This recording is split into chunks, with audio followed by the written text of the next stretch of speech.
오늘 말씀의 제목은 너희를 위하여 구주관하셨다 입니다. 지난주 말씀은 저희가 저희를 부욕해 하시려고 예수님께서 가장 비천한 구유에 탄생하신 것이 주요 메시지였다면, 오늘 말씀은 사회에서 가장 비천한 사람들인 목자들에게 주님의 가장 기쁜 소식이 먼저 전달되었다는 것입니다. 목자들은 우리 믿음의 롤 모델이 되어야 할 것입니다. 우리가 이런 목자들 같이 남은 인생을 정말 평화 가운데 주의 영광을 보며 사시는 우리 성도가 되시기를 간절히 기도드립니다. 누가복음 2장 8절을 보십시오. 그 지경에 목자들이 밖에서 밤에 자기 양떼를 지키더니, 당시 목자들의 사회적 신분은 투표권도 없을 정도로 하층민이었습니다. 그 이유는 목자 생활 자체가 더러운 양똥과 뗄래야 뗄 수 없는 환경 때문에 그 당시에 까다로운 종교적인 정결 예법을 다 지킬 수가 없었기 때문입니다. 그 성전에서 일하는 그 종교 엘리트들의 눈에는 이들을 부정한 사람들이라고 여겼을 것입니다. 마가복음 7장 19절에서 20절 말씀입니다.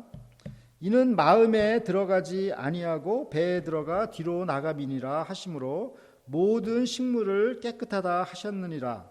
또 가라사대 사람에게서 나오는 그것이 사람을 더럽게 하느니라. 자, 이 말씀의 그 백그라운드는 그 예수님의 그 제자들이 이제 손을 씻지 않고 그 음식을 먹었습니다. 그럴 때 그 바리새인들과 그 서기관들이 그 예수님한테 정말 공격을 한 거죠. 당신 제자들은 어떻게 이런 그 종교적인 규칙을 다 어기면서 이렇게 생활을 하느냐. 그러니까 부정한 사람들이다. 이렇게 이제 공격을 한 거죠.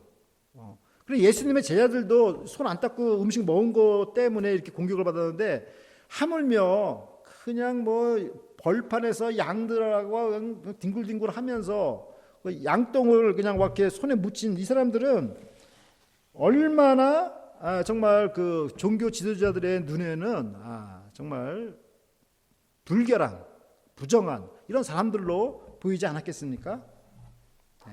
그러므로 이 사람들은 들판에서 양을 이렇게 치면서도 많은 이제 멸시를 받았다고 이렇게 우리가 생각할 수가 있죠.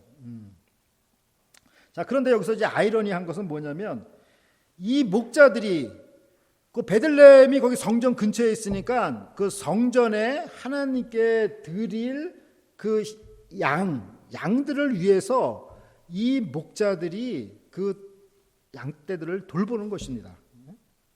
그러니까는 이 양떼들이 없으면은 그 성전에서 일하는 사람들이 속죄할 수 있는 그 제사를 드리지 못하는 거잖아요. 그죠? 그런데 정작 그들은 거기서 몇십 천대를 받고 있었던 거죠. 그러니까 이게 참 이게 모순인 거잖아요.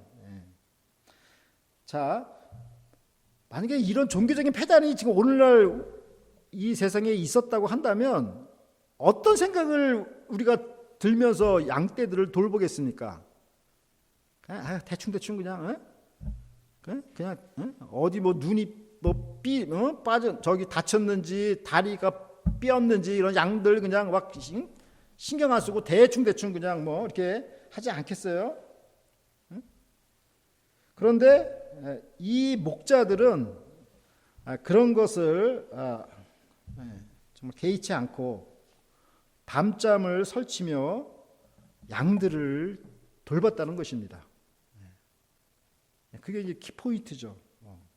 로마서 12장 그 3절 말씀을 보겠습니다. 내게 주신 은혜로 말미암아 너희 중 각 사람에게 말하노니 마땅히 생각할 그 이상의 생각을 품지 말고 오직 하나님께서 각 사람에게 나눠주신 믿음의 분량대로 지혜롭게 생각하라. 그러니까 우리가 이제 이 세상을 이렇게 바라보면 뭐 부조리한 것이 참 많잖아요. 언페어한 일들이 참 많잖아요. 그러니까 이 사람들도 뭐 그 당시에 제사장 너희들이 우리를 정말 부정한 사람 취급하면 우리 그냥 노조 파업할 거야. 그냥 뭐 양 더 이상 우리가 기르지 않을 거야. 뭐 이렇게 대응하기도 쉽잖아요. 그렇죠? 그러나 목자들은 어떻겠어요? 이 정말 로마서 이 말씀과 같이 그 이상의 생각을 품지 않고 자기들의 그 믿음의 분량대로 지혜롭고 책임감 있게 자기 자신들의 그 사명을 감당을 하였습니다. 그들의 사명이 뭐예요? 아까 말씀드렸던 것이 하나님께 제사를 드릴 그 양들을 정말 악한 짐승들로부터 지키는 일이었습니다. 그리고 정말 영양가 있는 목초들을 먹이는 게 그들의 사명이었죠. 자, 누가복음 2장 9절을 보십시오. 주의 사자가 곁에 서고 주의 영광이 저희를 두루 비침에 크게 무서워하는지라. 그러니까 이렇게 그 자기 그 본분에 충성스럽게 일하는 목자들에게 그 하나님께서 보내신 그 천사가 나타났습니다. 그러니까 주님의 그 영광이 바로 이런 목자들에게 포커스를 딱 맞추고 이렇게 빛을 비춰준 것입니다. 아마도 그 빛은 낮보다도 더 밝은 빛이었을 것입니다. 너무 밝아서 깜깜한 밤중에 정말 눈도 제대로 정말 뜨지 못했을 것입니다. 이 빛이야말로 태초에 태양이 창조되기 이전에 첫째 날에 창조된 그 빛 아니겠습니까? 우리는 이 참빛이 성전에서 일하는 종교 엘리트들에게 비치는 것이 당연하다고 이렇게 생각할지 모르겠지만 우리의 예상은 빗나갔습니다. 오히려 그 비천한 목자들에게 비춰졌습니다. 그러므로 현재 우리의 이 비천한 삶이 이게 문제가 되는 것이 아닙니다. 우리의 삶은 또 언젠가 이처럼 주님의 스포트라이트를 받을 것입니다. 그러니까 현재 내 삶이 왜 이렇게 진짜 이렇게 남보기가 부끄럽냐? 이게 영원한 것이 아닙니다. 언젠가는 하나님께서 그 진리의 참빛을 비춰주실 것입니다. 이것이 진짜 인생 아니겠습니까? 자, 그러면 천사의 메시지가 무엇입니까? 누가복음 2장 10절을 보십시오. 천사가 이르되 무서워 말라. 보라, 내가 온 백성에게 미칠 큰 기쁨의 좋은 소식을 너희에게 전하노라.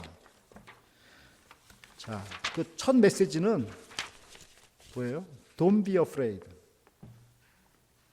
목자들이 무서워했기 때문에 그 천사가 무서워 말라 이렇게 하신 것입니다. 뭐 무서워하지도 않는데 무서워 말라 이렇게 할 리가 없잖아요. 그죠? 자, 이 말 뜻은 무엇입니까? 무서워하는 자들에게 기쁨의 좋은 소식이 전해진다라는 그 역설입니다. 다시 말해서 아무것도 두려워하지 않고 무서워하지 않는 사람에게는 이 무서워하지 말라라는 이 천사의 메시지가 아무 의미가 없을 것입니다. 그죠? 무서워하지 말라 이 천사의 메시지는 그런 그 무서워하는 사람들에게 복음의 기쁜 소식이 들려지게 되는 것입니다. 우리의 형편을 보십시오. 우리는 매일 무슨 소식을 듣습니까? 그죠? 정말 뭐 이렇게 전화 통화하고 그런 걸 보면 정말 다들 그냥 뭐 사는 것 자체가 힘들다 이런 얘기들을 합니다. 자기들의 그 어려움이 없는 사람이 하나도 없어요. 엄마가 아파요. 뭐 친구가 암에 걸렸어요. 정말 인생이 뭔지 모르겠어요. 이런 정말 이런 이야기들이 많은 게 우리의 현실입니다. 자, 이러한 백성들에게 천사의 복음이 전해집니다. 무서워 말라. 이 메시지는 이 세상에 그 어떤 것도 두려워하지 말라는 것입니다. 여러분 마음속에 그 두려워하는 것이 무엇이 있습니까? 그렇다면 그것을 끄집어내서 나는 네가 전혀 두렵지 않다 이렇게 외쳐야 되는 것입니다. 그 이유가 무엇입니까? 우리에게는 온 백성에게 미칠 큰 기쁨의 좋은 소식이 있기 때문입니다. 여기서 기쁜 소식이란 어떤 정보를 얘기하는 게 아닙니다. 신나서 감격할 기쁜 소식을 의미합니다. 이 기쁜 소식을 헬라어로는 유앙겔리온이라고 하고 한국어로는 복음이라고 합니다. 당시 로마 제국이 전쟁에서 승리했을 때 우리 편이 이겼어라고 외치는 단어가 유앙겔리온 이렇게 했습니다. 그런데 누가복음에서 지금 누가가 유앙겔리온 이렇게 외치고 있는 것입니다. 이것은 뭐예요? 주님이 승리했어. 주님이 사탄을 이겨버렸어. 주님은 바로 게임 체인저야. 하나님의 승리의 함성입니다. 이것이 복음입니다. 아니 우리가 주님을 믿는다고 하면서 맨날 패배자처럼 산다고 한다면 다시 한번 생각해야 되지 않겠어요? 주님은 게임 체인저입니다. 누가복음 2장 11절을 보십시오. 오늘날 다윗의 동네에 너희를 위하여 구주가 나셨으니 곧 그리스도 주시니라. 이 유앙겔리온 그 기쁜 소식은 천사 자신을 위한 것이 아니었습니다. 바로 그 소식을 듣고 있는 자들을 위한 것입니다. 여기서 메시아의 뜻은 하나님의 기름 부음을 받은 자라는 뜻입니다.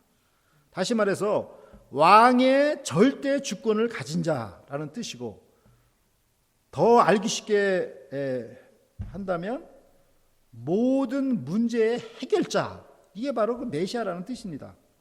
그러니까 그가 바로 당신을 위해 태어났어, 이 소식입니다.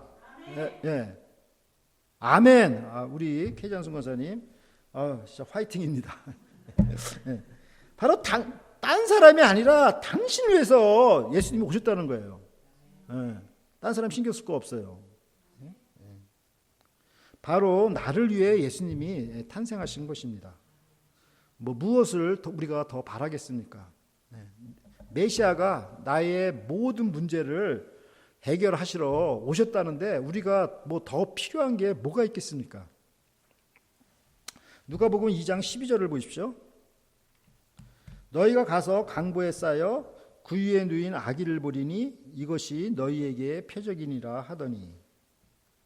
그러니까 천사는 베들레헴에 태어나는 그 많은 그 아기들 중에 누가 진정한 메시아로 태어났는지 식별할 수 있는 그 증거를 밝히고 있습니다.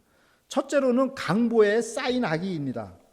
사람들은 메시아로 태어났으니 아마도 이 아기가 화려한 옷을 입고 있을 것이다 이렇게 생각을 했을 것입니다. 그리고 많은 이들이 줄을 서서 그 아기에게 경배하고 있을 것이라 이렇게 생각을 하였습니다. 그런데 그런 기대와는 전혀 다르게 보잘것없는 강보에 쌓여 있다는 것입니다. 둘째로는 갓 태어난 아기를 말합니다. 여기에 구유에 누인 아기라는 그 단어는 헬라어로 브레포스입니다. 브레포스는 갓 태어난 아기를 말하고, 태어난 지 몇 달 된 아기들은 헬라어로 파이디온이라고 합니다. 근데 여기에는 브레포스로 쓰여졌어요. 그러니까는 갓난아기를 얘기하는 거예요. 엉금엉금 기어다니는 아기가 아니라 아주 신생아를 말하는 것입니다. 그러니까는 강보에 쌓인 아기, 또 신생아, 그 다음에 세 번째가 뭐냐면 구유에 누인 아기입니다. 그러니까 짐승들이 밥 먹는 그 그릇 있잖아요. 그 구유에 누인 아기. 요 세 가지 조건이 맞아야 그 메시아라고 지금 이렇게 천사가 얘기한 거예요. 그러니까 그 구유에 누인 아기는 아마도 예수님밖에는 없었을 것입니다. 이렇게 구체적인 증거들을 제시하는 이유는 이것이 표적이기 때문입니다. 표적이란 헬라어로는 세메이온, 영어로는 사인이라는 뜻인데 하나님의 방식의 식별 장치입니다. 수없이 태어나는 아기들 중에 식별이 필요했던 것입니다. 누가복음을 이렇게 기록한 이 누가는 본래 메디컬 닥터였습니다. 우리 노승우 장로님도 메디컬 닥터시죠. 그러니까 이 메디컬 닥터들은 그냥 과학적인 생각을 갖고 계시죠. 그렇지 않으면 이해를 못 하잖아요. 이 누가가 정확하게 객관적인 사실을 기초로 메디컬 닥터로서 이게 자세하게 이게 기록을 한 것입니다. 자, 누가복음 2장 13절을 보십시오. 호련히 허다한 천군이 그 천사와 함께 있어 하나님을 찬송하여 가로되. 그러니까 당시 유대 사회에서는 이제 아기가 탄생하면 부잣집에서는 그 악단을 동원해서 마을 사람들과 함께 찬송하며 이렇게 축하를 해주는 그 풍습이 있었습니다. 그러나 요셉의 가정은 지금 그럴 여유가 없었죠. 그러나 대신에 하늘의 천군과 천사가 동원된 것입니다. 그러니까 부잣집에서 그냥 어떤 그 악단들을 동원해 가지고 그냥 빰빠라 이렇게 부르는 것도 뭐 대단하겠지만 하늘의 천군 천사가 동원돼 가지고 이게 빵빠레를 울려 이거야말로 퍼펙트한 뮤직 아니겠어요? 보통 퀄리티가 완벽한 적이 아니겠습니까? 세상에서 어떤 형편이 안 되면 하늘의 악단이라도 동원시키는 분이 바로 하나님이십니다. 그러므로 이 세상에서 빈곤하게 산다고 이렇게 낙심하지 마시기 바랍니다. 더 완벽하고 더 크신 하나님의 위로가 있습니다. 다만 우리가 이 일을 통해서 우리가 배울 수 있는 것은 하나님께서도 인간의 이런 빵빠레를 울리는 이러한 풍습을 무시하지 않는다는 것을 우리가 볼 수 있죠. 하나님께서 야, 그까지 빵빠레가 무슨 소용이 있냐? 야, 믿음이 최고야. 그런 거 다 헛된 것이야. 이렇게 하나님께서 이렇게 처리하지 않으시고 어찌하든지 인간의 그 풍습대로 인간을 최대한 격려하고자 애를 쓰시는 것을 알 수가 있습니다. 이것이 바로 성육신의 원리입니다. 성육신의 원리는 하나님께서 인간으로 태어나신 것입니다. 그래서 인간과 똑같은 삶을 사셔서 인간을 가장 깊이 이해하시는 것입니다.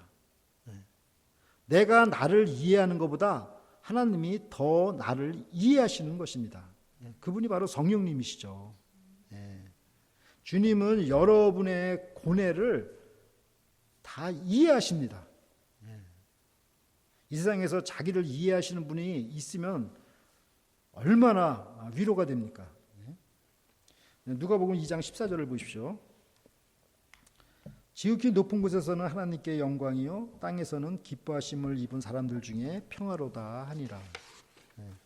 천군 천사들의 찬송 내용이 무엇입니까? 첫째로 지극히 높은 곳에서는 하나님께 영광입니다.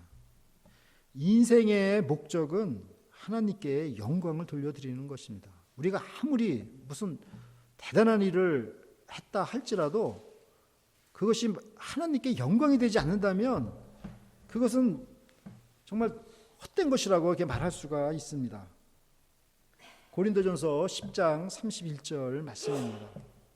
그런즉 너희가 먹든지 마시든지 무엇을 하든지 다 하나님의 영광을 위하여 하라.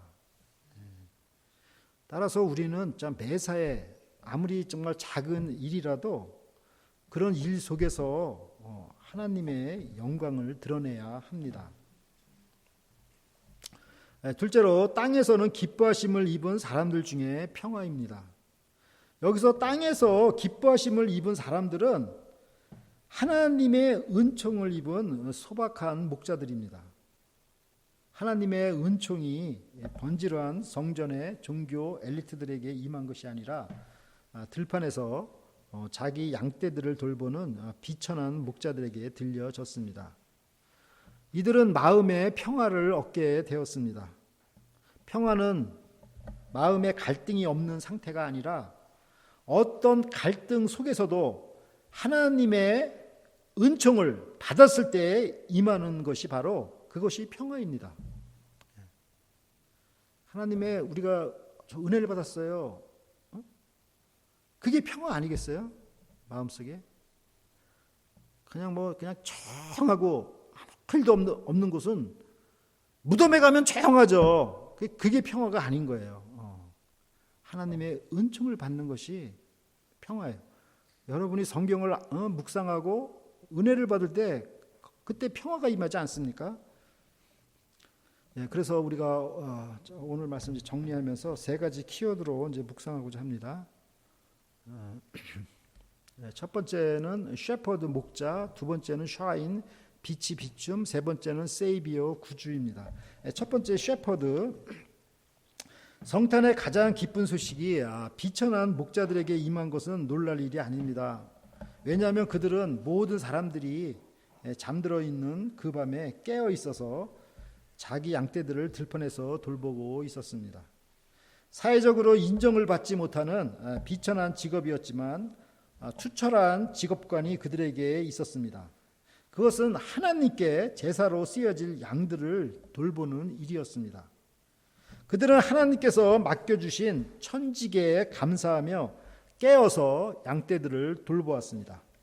사회적 평판이 어떠하든 맡은 바 직분에 충실하고 깨어있는 삶을 사는 자들에게 구원의 가장 큰 기쁜 소식이 먼저 임한다는 것은 당연하다고 생각됩니다. 두 번째, 샤인, 빛이 비춤입니다. 주님은 공평하십니다. 주님은 주의 영광을 보게 될 사람에게 그의 영광을 보이십니다. 세상 영광 부러워하지 않고 자기가 맡은 일에 충성을 다할 때 때가 되면 하나님께서 그를 높이실 것입니다. 그 종들을 황홀한 무대에 세우실 것입니다. 세상 조명이 아니라 하늘 조명이 그들을 비출 것입니다. 그리고 주님은 말씀하실 것입니다. 잘하였다, 착하고 충성된 종아 하며 칭찬하실 것입니다. 이러한 주님의 칭찬을 받으시는 우리 성도 여러분이 되시기를 기도합니다. 아멘. 세 번째, 구주. 주님은 하늘의 영광의 보좌를 버리시고 이 인생들이 사는 세상에 태어나셨습니다. 밑바닥 인생부터 모두를 이해하시고자 가장 낮은 말구 위에 나시고 이 소식을 가장 낮은 비천한 목자들에게 알리셨습니다. 세상은 우리를 이해하려고 하지 않고 속이고 죽이려고 합니다. 두렵게 하고 절망케 합니다. 그러나 주님께서는 유앙겔리온 외치십니다. 싸움은 끝났다 이렇게 말씀하십니다. 그러므로 어느 것도 두려워하지 말아야 하는 것입니다. 내가 너를 구원하러 이 세상에 왔다. 주님께서 우리를 구원하러 이 세상에 오신 거예요. 그러니까 이것보다 더 큰 소식이 어디 있겠어요. 그래서 이 기쁜 소식을 천사들이 정말 전파하듯이 너희도 내 입술로 외치라고 말씀하시는 것입니다. 유앙겔리온, 우리가 이겼다. 사랑하는 라크로스 세수만교회 성도 여러분, 예수님께서 이 세상에 태어나신 것이 왜 가장 큰 기쁨의 좋은 소식이 됩니까? 예수님께서 우리를 위하여 메시아로 오신 것입니다. 메시아 앞에서는 사탄도 귀신도 발발 떱니다. 메시아가 이 세상에 오심으로 이 세상은 평정이 된 것입니다. 어둠이 점점 물러가 빛으로 충만해질 것입니다. 우리가 가질 믿음이 바로 이것입니다. 오늘 다윗의 동네에 너희를 위하여 구주가 나셨다. 우리의 모든 인생의 문제를 바로 이 구주께 가지고 나아가시기 바랍니다. 어떤 두려움이 있습니까? 경제 문제, 건강 문제, 자녀 문제, 이런 두려움이 있습니까? 그 두려움을 가지고 이 구주께 나아가시기 바랍니다. 주님은 소경을 고치시고 바다의 풍랑을 잠잠케 하시고 귀신을 쫓아내시고 오병이어로 5,000명을 먹이셨습니다. 성탄절을 맞이하여서 우리를 위해 오신 이 구세주로 인해 모든 문제들을 해결받으시는 우리 성도 여러분들이 되시기를 간절히 기도드립니다. 아멘. 다 함께 기도드리겠습니다. 하나님 아버지 독생자 예수 그리스도께서 높고 높은 보좌를 떠나 한없이 낮고 낮은 말구 위에 태어나신 주님의 성육신의 은혜가 큽니다. 이 성육신의 은혜로 저희가 구원을 받고 승리하는 삶을 살게 하시니 감사를 드립니다. 주님의 가장 크고 기쁜 소식이 가장 비천한 목자들에게 먼저 전해진 것이 당연하게 여겨집니다. 왜냐하면 가장 낮은 모습으로 이 세상에 오신 주님께서 심령이 낮아진 사람들에게 임할 것이기 때문입니다. 밤에 자기 양떼를 지키는 목자들과 같이 소박하고 자기가 맡은 일에 밤잠을 설치며 깨어있는 목자들과 같은 심령을 저희가 배우기를 원합니다. 저희가 받은 바 믿음의 분량대로 겸손하게 주님을 섬기게 하여 주시옵소서. 감사드리며 예수 그리스도의 이름으로 기도드립니다. 아멘.